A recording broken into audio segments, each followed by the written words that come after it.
So today I'll begin by briefly touching on the role of dogs in society and how that's shaped our behavioral expectations of them.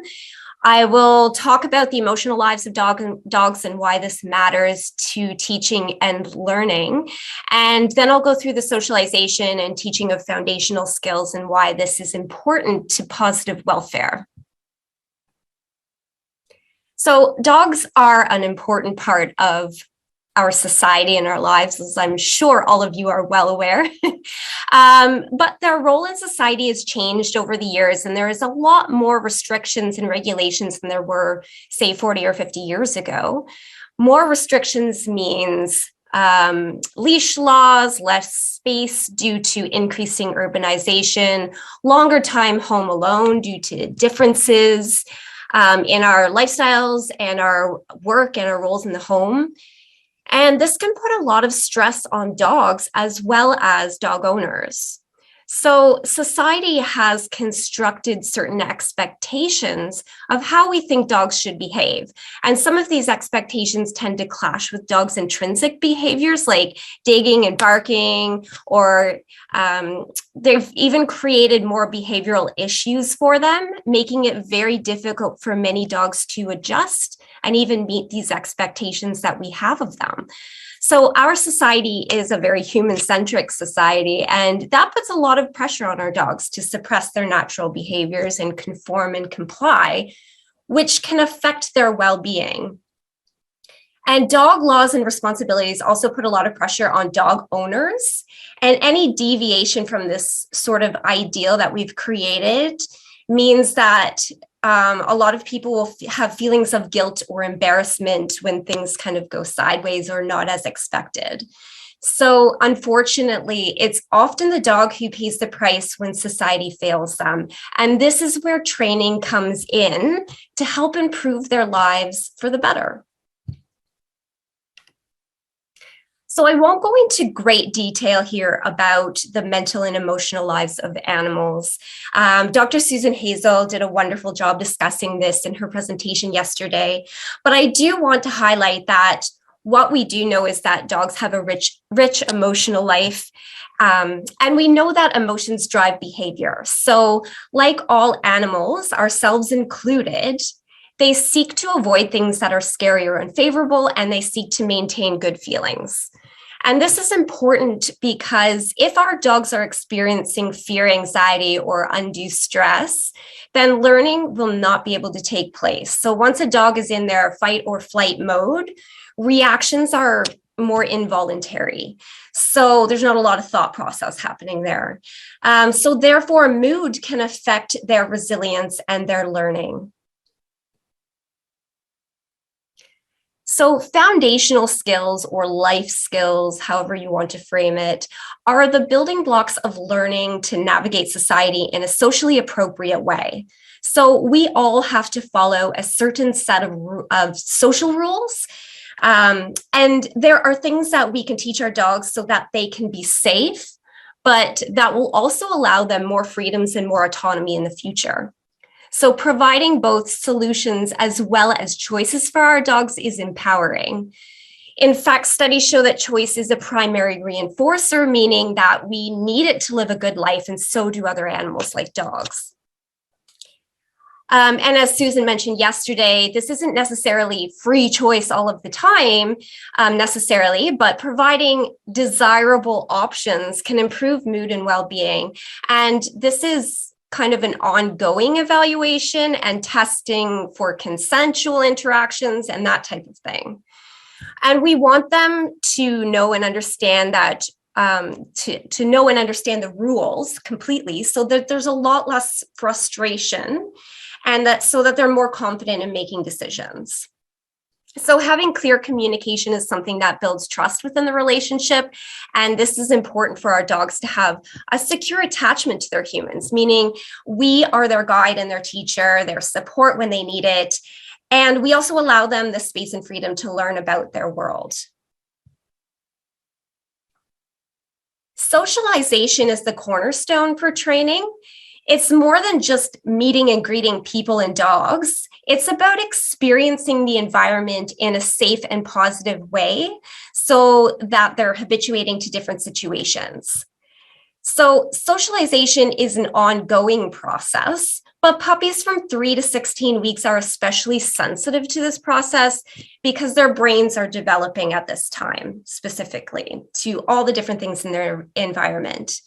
So they should experience all of the different sights and sounds and smells and tastes and textures, all while moving at their own pace. So when this is done correctly, this can help dogs grow into well-adjusted adult dogs, and also dogs that are predisposed to things like fear and anxiety through their genetic background, have a better chance of being more resilient as adults. So training should be a right, not a privilege. So teaching skills to navigate this world is important for our dogs to thrive. It's our responsibility to do so using the most humane strategies. So one of the best ways to ensure that we're maintaining a humane approach is the Humane Hierarchy, which was first established by Dr. Susan Friedman. And the idea of the Humane Hierarchy is that we address teaching and behavior modification in a really systematic way that utilizes the most humane methods first. If this is done correctly, it means we should never have to deliberately ever use aversives. So we start by addressing the dog's or other animals' physical and mental health and wellness. Then we make sure that we are always setting them up to succeed through the use of management.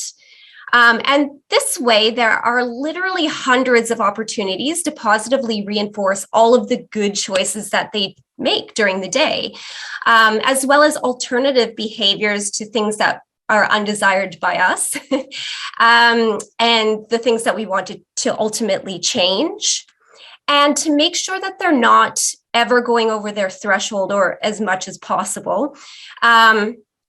And that they can mentally and emotionally handle the situations that we're presenting. I could honestly do an entire presentation on the Humane Hierarchy alone, but the main takeaway is that this is a systematic method that trainers can use to both be effective in their approach and set the learner up to be successful. So I have a series of videos that I'm going to run through, and these are sort of my favorite foundation behaviors. So it's not an exhaustive list by any stretch, but this can give you a good idea of some of the skills that can help our dogs to better succeed in our shared society. So this first one is with me, or basically come walk beside me. And I can use this if I'm walking by people on the footpath. It means come walk beside me, specifically on my left side. And having this cue keeps everyone safe, but it also means that I never have to restrict her by shortening or tightening the leash. So you can see in this video, sort of, that the leash is quite loose, and I'm rewarding her for just walking politely beside me. And it just makes navigating urban areas a lot easier. And then when I'm done, I just tell her to relax. And that way she can have the, go wherever she likes, stop and sniff as much as she likes, and have the full length of the leash. Another one is drop it and take it. These are useful skills for a lot of things, but also for one, saves my fingers when I'm playing games with her tug. But it also teaches her that games have rules too. So she learns to be able to regulate her arousal levels better and have some self-control. So this was the first time actually ever teaching her this behavior. So I was actually using treats to teach her the drop it. I mean, she's done drop it, but not in this context. So I was using treats because for her, they're a higher value than the actual toy itself. So she loves to play tug. So we play for a moment. I ask her to then drop it. Drop it. I toss a treat away so I can reset. And I'm not waving it in her face so much. I'm just waiting patiently and not too long. And then I tell her to take the toy. The next one is wait. So this is a great cue to teach for off leash or in busy areas. So off leash, like I have in this video here, I can use it to stop her from going forward as she gets too far away from me, or as we're entering an open area where she could run into people or other dogs or that type of thing.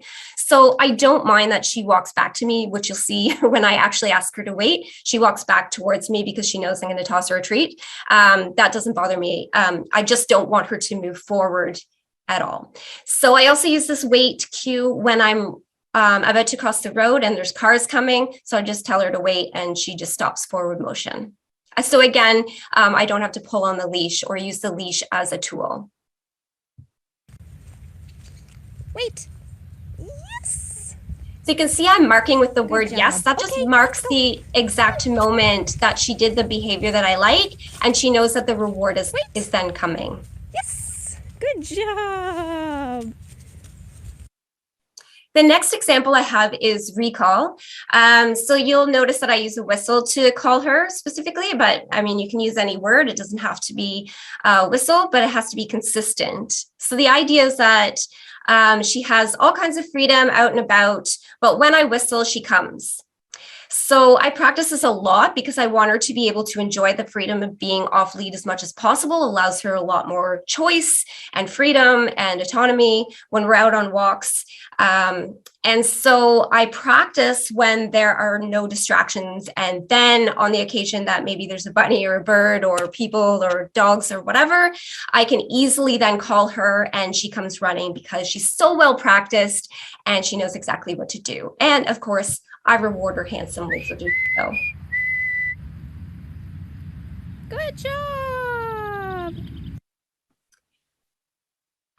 This is one thing that I work a lot on with a lot of my clients as well. So this game is one of my favorite go-tos. It's super for both dogs who are fearful or anxious of different triggers in their environment, or dogs who are just overly excited or they get frustrated on their lead.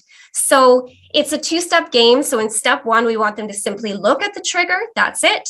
And then we mark. So I use my yes as they look at the trigger, and then I reward them. It's easy peasy. And clients can do it really easily. It's quite simple. And it's simple for the dog as well. We're not asking them to do anything too complex.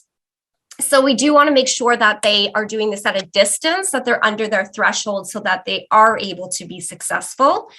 And once they get this game down, those triggers like a dog or a person or a bike or whatever become its own cue to disengage. So that's when we move to level 2, the disengage part. So instead of marking and rewarding for them looking at the trigger, we wait a few seconds until they choose to then turn away from the trigger and look at us. So in this next video, you'll see what the end product looks like. So the disengage. So there's a person up ahead. I don't know how well you can see in an orange jacket. She looks and disengages, and I mark as she disengages. You can't hear that well. She's very animated though. Yes. She's very good at this game. I also want to add in a bit about cooperative care, because to me, this is also a foundational skill that's important to well-being.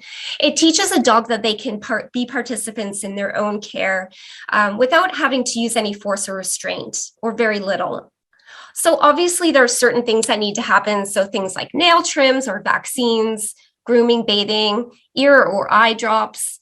But dogs can choose how and when this happens and control the actions of the humans handling them.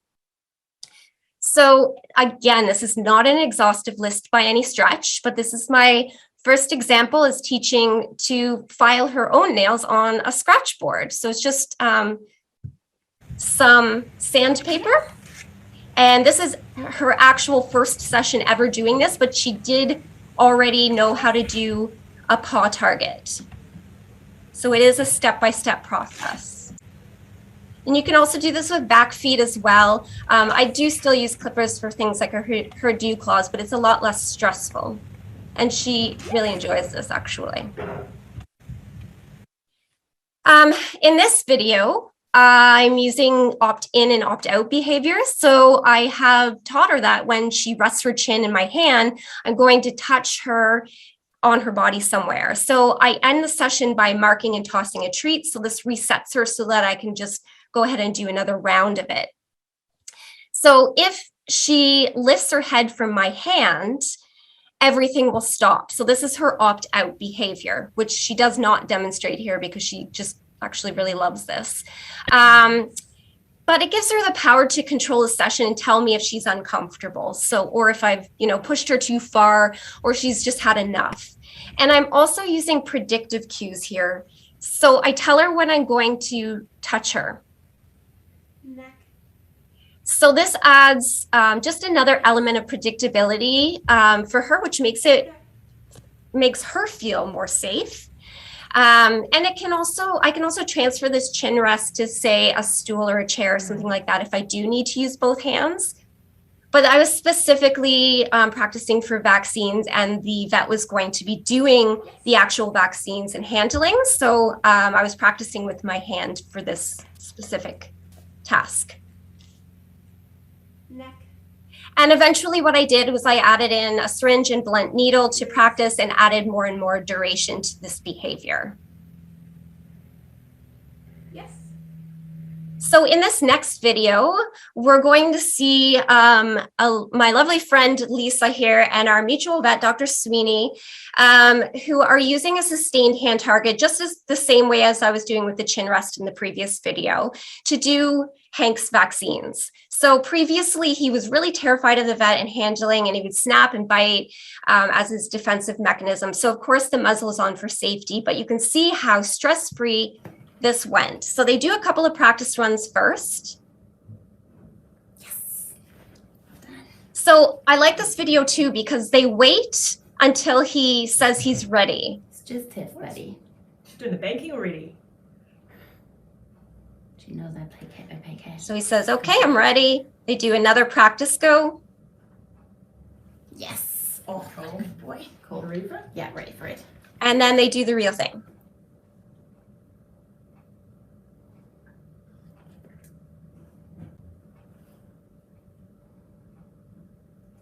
Just like that. Nice.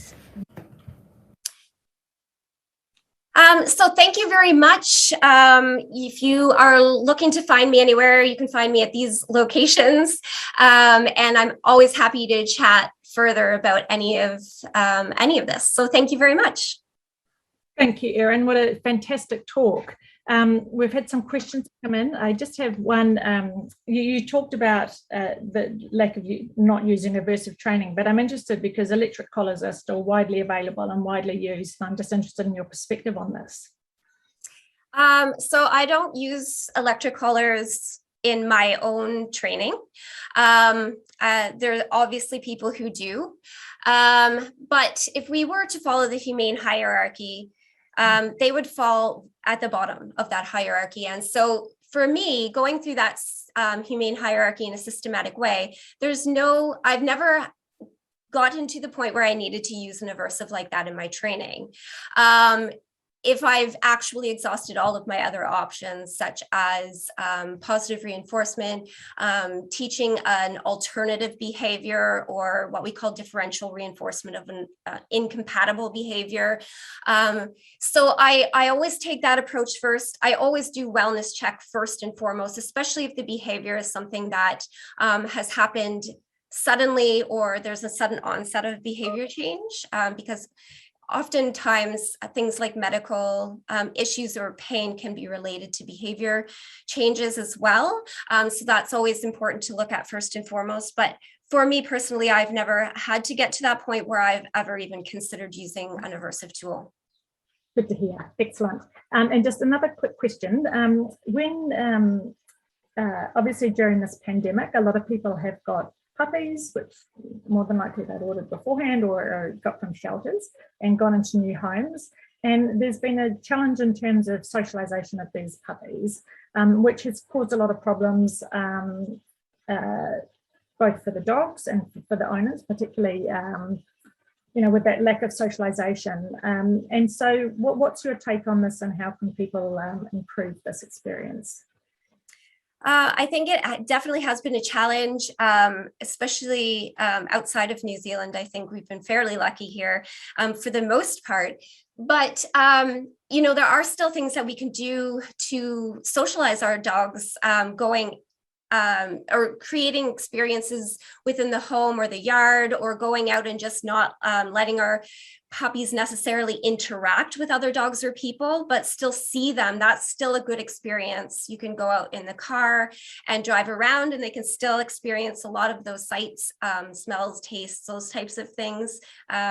So there are things that we can do, and to remember that socialization is an ongoing process. So even if we've missed that ever important window, it's still important to get them out when we do have the opportunity to do so. Excellent. Well, thank you very much, Erin.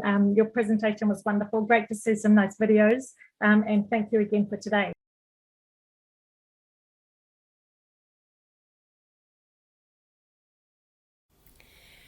Okay, so the first question that I have is, can you please give some examples for letting the animal choose between the choices that you give? So there are a few things that I like to do. One is, to start off, I like to figure out what their preferences are, and that's preferences for the types of toys that they like, the types of interactions they like, the games that they like to play, the toys they prefer, those types of things, so that I can offer them the choices that they most prefer. Of course, these are going to change over time. Preferences aren't constant. Our preferences change as new things come into our lives, of course. So it's going to be a constant evaluation of these things. So I might even do like an entire platter board of, 6 or 7 different treats, and say, which ones does my dog prefer, and let them kind of choose in a hierarchy of what they like the best. And if you do this, repeat this a few times, you'll figure it out pretty quickly. And of course, doing preference tests, it's a bit subjective because we're trying to figure out what somebody else likes just by watching them. However, I think most people are pretty good at, reading their dog's happiness barometer and figuring out when they really do enjoy something quite a lot. It's pretty obvious, and we can kind of figure out from their body language what they do prefer. So I think the biggest thing is letting go of our assumptions of what we assume our dogs should like just because they're dogs. Every dog is going to be different. For example, my previous dog really loved playing fetch. None of my other dogs have, and that's okay. I can teach a dog how to play fetch, but it's certainly not a priority in their lives. They'll do it for food reward because, the food is much higher on that preference scale. The second thing that I do is being able to provide little choices throughout the day for my dog when it's, of course, safe to do so. So things like deciding when, where, how long, how fast, how slow a walk should be. So the walk is for my dog, not for me. So if my dog, wants to stop and sniff the bushes for 5 minutes, then we stop and we sniff the bushes for 5 minutes. Well, she does, I don't. And I think this is really important to keep in mind, because that's allowing them a lot of freedom that they might not have otherwise when they're on a leash. So that's really important. Even deciding which direction to go, especially if I'm leaving from home, I can walk out my driveway and say, okay, do you want to go left? Do you want to go right? Do you want to go straight? And I let my dog choose the route, and that's totally fine. Also allowing my dog to choose between maybe 2 or 3 chew items or enrichment items or games or toys. Offering them actual choices, like here, his 3 items that you can take right now, which one would you like? Also helps us figure out what their preferences are, because I know for my dog, if I offer her 3 or 4 chew items, she almost always picks the same one first.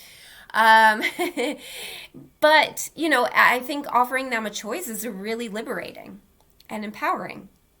Also giving free choice to an outdoor access when we can, of course, when it's safe to do so. And when we're home, I think that's really important, to make sure that our dogs are safe and supervised, even if it's not directly, but we're home. But things like leaving the door open for them to access in and out when they want, or installing a dog door or something like that, so that they do have the option to make those choices when they want to. Also letting my dog choose when to say no, especially in a training session, for example. So if you remember my talk about cooperative care, I talked about opting in and opting out. So those teaching behaviors that sort of allowed the dog to tell the human when they were not comfortable with something or they didn't want to participate.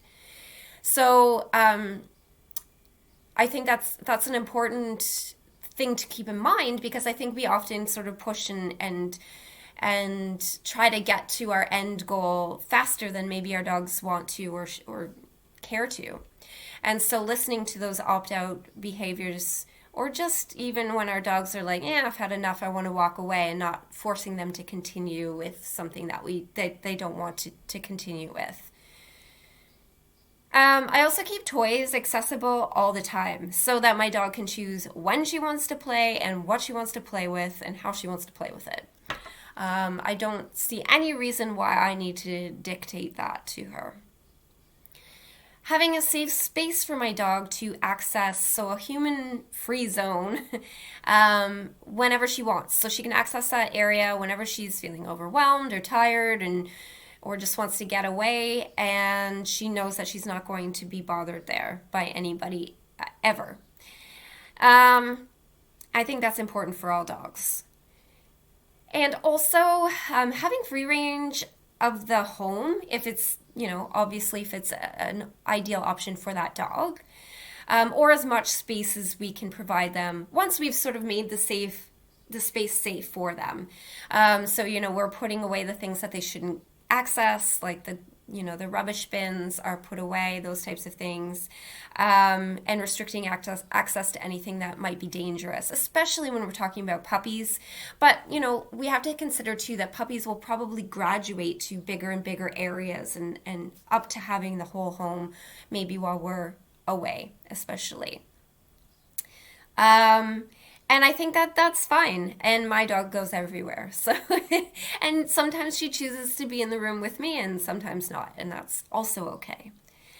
And choosing when and how to interact with me is another really important one. So I am not the one to dictate how those should go, how those interactions should go and when they should happen. I let my dog choose when she wants a cuddle session by coming over and asking for it. And then I engage in cuddling with her, usually almost all of the time, unless I'm really busy and I can't. And I think that's really important, that I'm not the one initiating, but she is.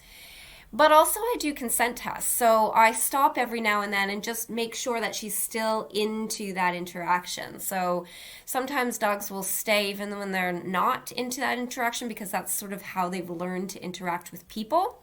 But I want to make sure that that interaction is indeed mutually enjoyable for everybody.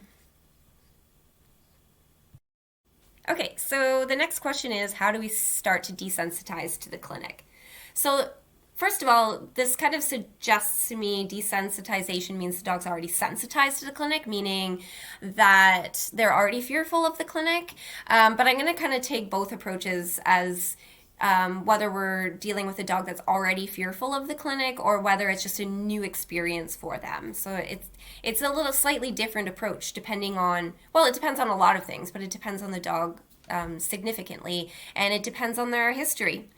So first of all, you're going to plan well ahead and practice a lot, no matter what the situation. So it's better to give yourself lots of time, because you're going to need to move at your dog's pace, and especially if they're fearful or potentially fearful of the clinic, or of being touched by strangers or of other animals in the area.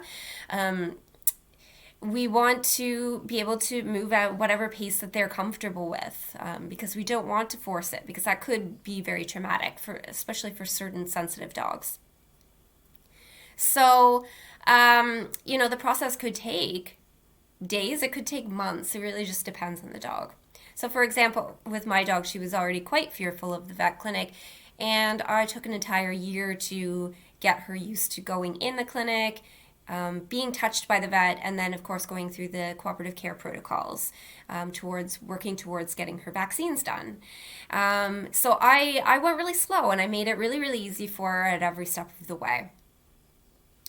So for her, for some dogs who are really already quite fearful, just driving up to the clinic, getting out, having some treats out front of the clinic and not even going in might be your starting point. And for other dogs, walking into the clinic, taking treats from people, playing some games, doing some, fun exercises might be the starting point for other dogs. So it's going to really depend quite a bit. So when starting out with any dog, though, I like to break things down into really small baby steps because we want them to be successful every step of the way. And I think we tend to break off chunks that are too big often, or we move too quickly through these steps. So really the idea is that these steps are so small that they're just super easy for our dogs to achieve. They're happy, they're relaxed, there's no stress involved. And as we progress through these steps, they remain that way, hopefully. So if I have a client whose dog's genuinely fearful or anxious at the vet, then I figure out what our end goal is. Perhaps it's vaccines. Perhaps it's a blood draw. It just depends. Perhaps it's just getting in the clinic and doing a wellness exam. So, or it could be something like nail trims, which is something, of course, we can work on separately from the clinic as well. But often the clinic can be a scary environment for a lot of dogs because it's just novel, it smells funny, and there's lots of different animals and people and stuff happening that's out of the ordinary. So the steps might start with something as simple as, of course, what I started with there was just driving up to the clinic and treats out front. And it might work up to things like being touched or going into the exam room or stepping onto the scale. And so I create actually a spreadsheet for my clients, and I write down each little baby step that we're going to take. And I tell them that as long as their dog is completely stress-free, or hopefully as minimally stress-free as possible, and they're successful for at least 5 consecutive trials of each of those steps, then they're ready to move to the next step in a sequential order. And some things we can work on simultaneously, like stepping onto the scale, going into the exam room, and being touched, or something like that. But it's going to depend on the dog. And we might adjust this plan as we go as well, because sometimes we run into roadblocks and some things are unexpected. But that's sort of the general idea. And I like to break it down into steps to make it tangible and easy for people to achieve, and for dogs, of course. So if ever there's a moment when you kind of progress onto the next step and our dogs aren't successful, or they're kind of reaching their threshold, then we can go back to the last step where they were successful, and we can work from there. And that's totally fine, and that's totally normal because training is not linear. It's going to go up and down. So yeah, that's sort of the approach that I take, and I work very slowly, again, working at their pace. We want them to be successful at every step. And if you want to read more about this, I do highly recommend the book From Fearful to Fear-Free by Dr. Marty Becker. It's a really easy to digest, easy book to read, and lots of pictures, and it's quite helpful for this. But if your dog isn't fearful to begin with, and we're not actually working on desensitizing, we're just working on making it a comfortable and happy environment, then we just want to make good associations with the clinic, really. So friendly visits, going and meeting the staff and taking treats and having some social time and just making it fun, playing some games. Start when it's quiet, over lunch, at the end of the day, those types of things. Try some treat scatters. Ask the staff to toss treats especially if they're a little bit hesitant. Let them just explore and check things out, sniff around. There's lots of different smells there that they're going to be unfamiliar with. Those types of things can really help significantly reduce the stress, because what ends up happening a lot of times is people don't go to the vet at all except for when they need to. And unfortunately, then they just have traumatic experiences repeatedly in that environment, and it can become quite scary quite quickly. So staff are generally really helpful and willing to assist you. So don't be shy to ask for what you need, and be really forthcoming about previous bad experiences your dog may have had. It's totally okay to advocate for your dog and let the staff know if there's something that they can do to make the visit a lot less stressful for your dog. So things like, please don't pet them while they're here, don't crowd them.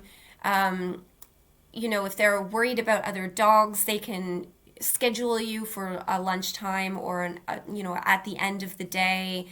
My dog particularly doesn't like to see other dogs when she's in the clinic, but also hearing dogs that are waking up from surgery can be really stressful for her. So I always book for the end of the day, the very last appointment of the day. I wait in the car. They let me know when there's no one left in the clinic, and then I go in. And therefore, it's really very low stress for her. So don't be afraid to ask for those things. Most of the time they're going to be really accommodating, and they're going to really appreciate it because it's going to make their job a lot easier as well. So all in all dogs are going to really they're going to have different challenges, and they're going to have different needs. But in a nutshell, it comes down to making a positive association with the clinic and the staff with handling. And it's something that needs to be practiced regularly. So the more that you can get there and practice in an easy way for them, the better. Okay, so the last question is, how would you go about things that have to happen that the dog clearly doesn't want to do or doesn't like, or saying no, but it's a welfare issue and it's needed to be done? How can you still manage keeping the cooperative care that you've built to date? This is a really great question, and it's a bit of a balancing act for sure. So the first of all, there's a few approaches depending on the situation, of course. So I try to make it as different as possible if it has to happen. Like, it just has to happen. I try to make it less generalizable. So because we know dogs aren't great at generalizing, so this can be a good way to approach it. So, for example, while I'm working on nail trimming using consent behaviors, like a chin rest, I might actually teach the file board simultaneously so that I can use that to keep her nails short while I work on the consent behaviors, so that I'm not rushing through it, but I'm still addressing the nails. That's a vastly different thing, so there's no way that she's going to relate the two things, which is great. But I mean, even changing locations or positions or something like that can be really helpful. So say you've been working on vaccines in the clinic setting, and your dog, you're not quite there yet to do the actual vaccine yet, and your dog needs an injection of antibiotics subcutaneously. And it's going to sort of resemble the same thing. Perhaps doing it out in the parking lot in a different location on their body, those types of things can make it different enough that it's not going to make the same association. And then it's not going to affect your training, hopefully. However, that's the easy version, and it's not always that simple. So it's going to depend on the situation that I'm facing. If it's something that I can work on for a few weeks or a month even, that won't affect the welfare of the dog in the short term, but would absolutely in the long term, then I'm going to take those few weeks and work on my cooperative care to get there. Especially if they already have the consent behaviors, they already know what it is, we can then apply that and just change it up slightly, right? We're just changing maybe what we're touching on the body, or the different locations, or something is slightly different. So we want to practice that particular scenario.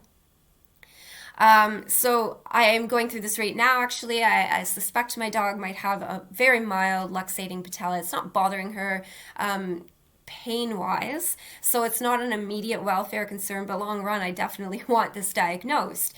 However, she's a bit nervous of the vet being behind her and touching her legs and manipulating them, so it's something that I'm working on over the next couple of weeks. But it's not going to take long because she already has those consent behaviors down and she's great at it. She knows what to expect already. So I just need to add in the new predictive cue, meaning I'm going to touch in a different way than you've been touched before. So I would definitely do that approach if it's an option. And it's also going to depend on, if it's an immediate welfare concern, I need to then evaluate how I can do it. I can do the handling the best to my ability with the least amount of stress and the least amount of restraint, hopefully. So, the one thing about cooperative care that, and consent is that if we aren't going to get consent, we don't want to ask for permission and get a no, but do it anyway, right? Because then we're going to lose that dog's trust. And you could very well lose all of the hard work that you've put in to date. And that's not what we want. So I would never ask a dog whether they want to consent or not and then just not do it. So I want to make sure that they are likely going to succeed. I want to be fairly certain that they're going to succeed and that I'm ready to accept if they opt out, right? Okay, we're done. You don't want to do it right now. That's fine. If I can't accept that opt out, then I'm not going to ask permission because, again, I'm going to lose that trust. So I would instead think of how I can do it with the least amount of force, restraint, and subsequent stress that comes from that. And that often looks like talking to my vet about anxiety medication and sedation. Especially if it's something I know that will be emotionally difficult for my dog, like radiographs or something like that. It's important to be able to have that good two-way communication with my vet about behavior and emotions, even if they're not really, behavior savvy. It doesn't really matter as long as they are open to talking about it and you're clear about your expectations of how you want it to go. And that really, if you're talking about sedation and behavior meds, it just means that you can get through it quickly and with the minimal amount of stress and with the minimal amount of lasting effect. So that's generally the safest route to take for a lot of dogs and for the people handling them as well. I think that those are the strategies that I would take. So it's going to, again, depend on the situation, but you want to definitely consider how far you've come and what things you can do to make sure that you're not going to slide backwards in that training.